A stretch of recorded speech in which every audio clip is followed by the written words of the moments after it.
So that saying we've always heard. What's that saying again?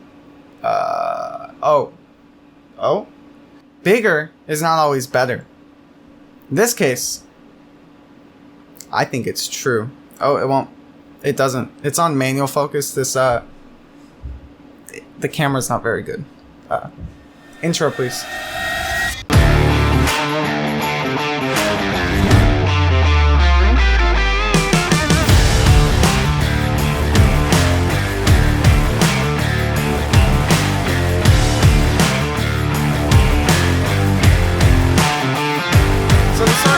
I could read you off the specs of this one that I have. I got the 128 gig model because I don't need too much storage, but I also don't want to have to worry about running out of storage. I also have 200 gigs of iCloud storage that I pay for, so time to time it will kind of fill up. But with 128 gigs and that 200 gigs, I really feel like that's all I need. So the first thing I want to talk about is the most obvious thing that most people see with this phone, and that's the size. So the iPhone 12 mini itself has a 5.4 inch OLED screen. That might seem small. It's basically the same as the iPhone 8, which was my previous phone, but instead of the bezel design, it's got no bezels.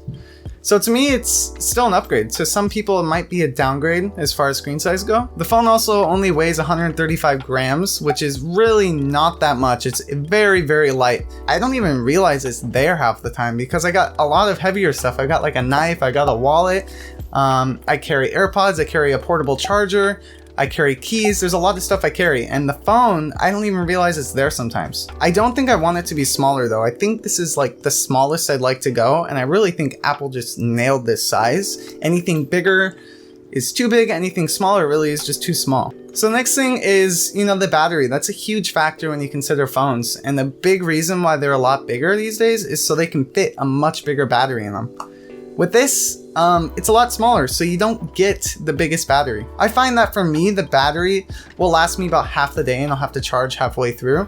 And that's just because I'm more of a heavy user and I'll do a lot of videos and file transfers and stuff like that, where you need a lot more than just, texting or browsing the internet. For some people that just browse the internet or just don't do a lot of heavy processor intensive things or 5G or anything like that, this phone probably could last you the whole day. But like I said, for me, it's just not cutting it. So something I've implemented is I got this little portable charger right here. And the new iPhone 12s have the MagSafe. So it's basically, there's a magnet on the back of the phone and there's a magnet on this, and they just snap together. It's so nice to have. It's very seamless. It sticks very well.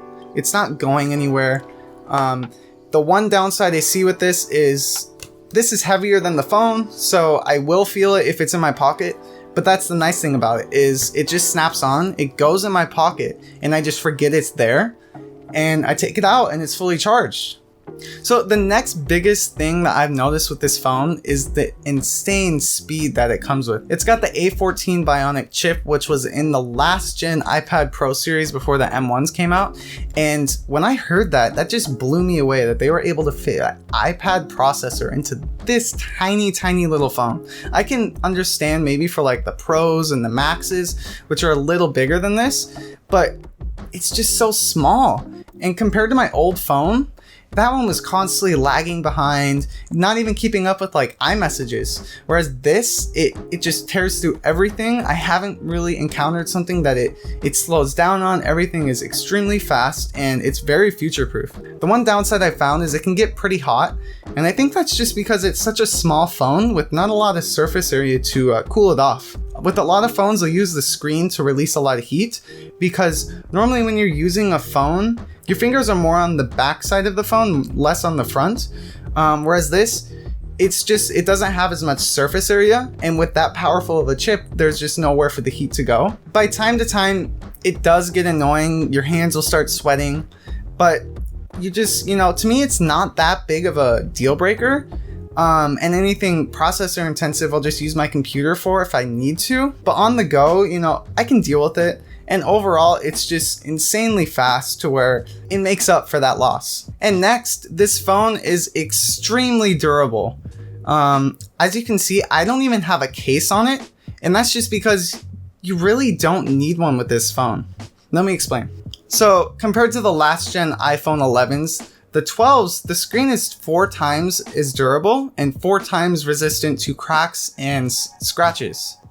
And the back of the screen is 2 times as durable compared to the 11s. At first, I didn't take that as a reason to not use a case. I've always used cases just to be safe. The main reason that stopped me from using a case is I saw some videos where people would drop test the iPhones and they would be on top of a 8-foot ladder with the phone way above their heads, and they drop it screen down and it would still just barely even get scratched, if anything. So that right there just proved to me, like, I'm not going to be dropping my phone from that high up. So I still have a screen protector on the front just to be safe. And otherwise I just use it without a case, because that's part of the 12 mini experience, is the tiny phone.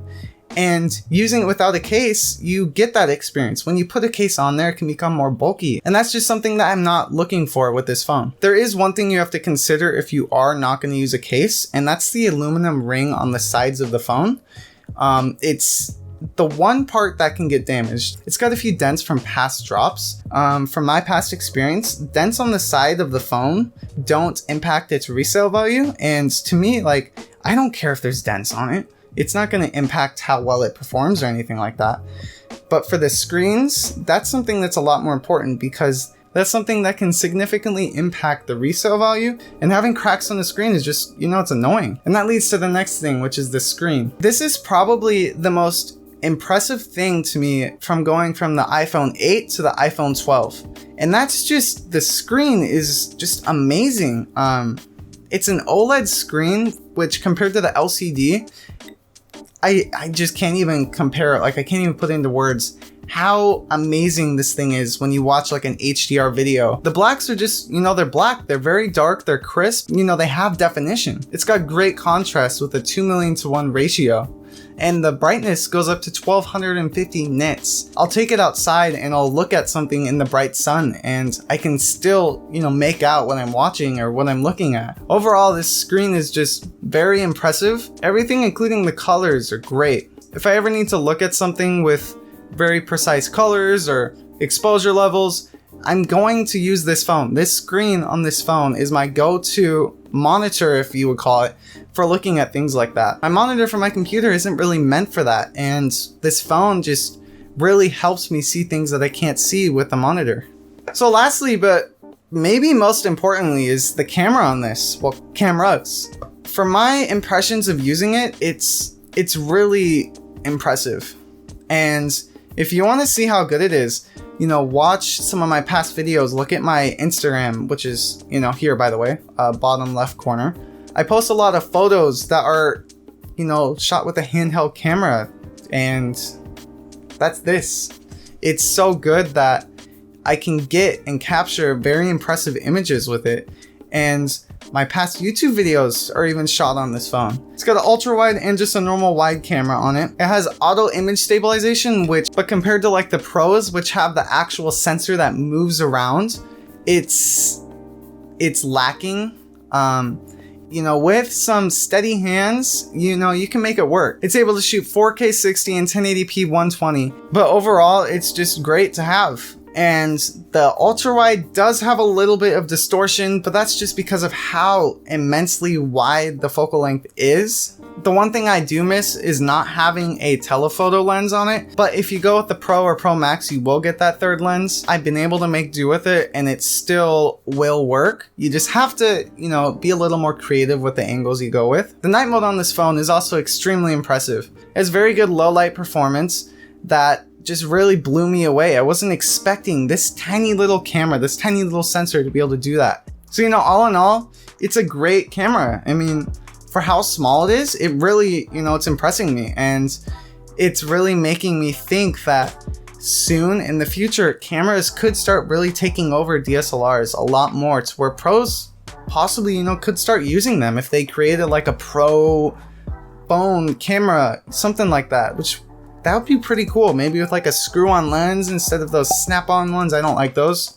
But regardless, this really excites me for what the future is going to hold. The phone also has 5G and Face ID. Face ID might be old to some of you, but for me, that's really nice to have when I came from a fingerprint sensor. It's a lot easier and a lot more seamless compared to the fingerprint sensor. The 5G on this is Useful in some situations, but not in others. I've seen times when the 5G has 300 megabytes down, which is really, really fast. I mean, that's 3 times faster than my internet. The 5G, I will say, does use more battery, but the benefits you get with it are, I think it's worth it. If I'm trying to upload a file or download a file, it's a lot faster with 5G even compared to my Wi-Fi. Unfortunately though, if you're trying to get really fast, reliable 5G speeds, you have to be near a pretty big city. From what I've heard, it's like you need 5 times more towers compared to 4G because the actual waves of the 5G are a lot smaller, so they have to have more towers. So overall, I think this phone is extremely impressive. You know, out of the 4 iPhone 12s,